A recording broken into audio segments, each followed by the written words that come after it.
Eh bien, dans la première épître, Paul enseigne l'Église au sujet de la grâce de Dieu et l'effet de la grâce de Dieu sur une personne et comment on peut reconnaître que la grâce de Dieu travaille dans un croyant.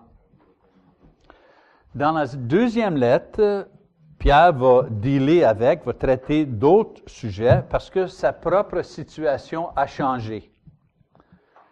Je veux que vous imaginez pour un instant que vous êtes celui que Dieu a choisi pour faire les choses suivantes. Imaginez que vous êtes choisi pour être le premier à proclamer la résurrection de Jésus. Et que vous êtes le premier à organiser la première assemblée. Et qu'à vous la tâche de prêcher aux Grecs pour la première fois.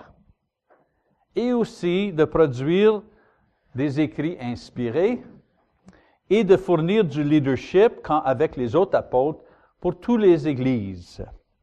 Maintenant, imaginez pour un instant que vous avez toutes ces responsabilités comme Pierre avait et vous savez que bientôt vous allez mourir. C'est quoi que vous allez faire?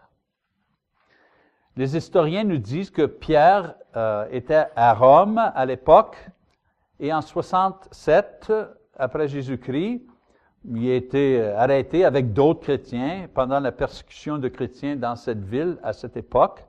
Et comme je vous ai dit auparavant, il y en a qui disent que finalement on l'a exécuté à l'envers, crucifié à l'envers. Il a refusé d'être, il était pour être, vous savez, j'étais pour dire la bonne manière. Il n'y a pas une bonne manière d'être crucifié, mais vous savez, la manière traditionnelle.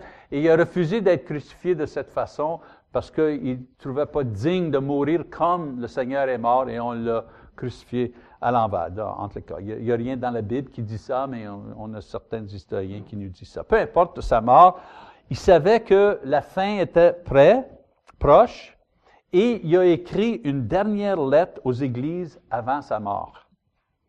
Il y avait une dernière chance à parler aux frères, un dernier sermon à donner, une dernière opportunité de leur enseigner. Et cette lettre que nous avons de Pierre contient ce que le Saint-Esprit lui a dirigé à écrire dans cette dernière communication à l'Église avant de mourir.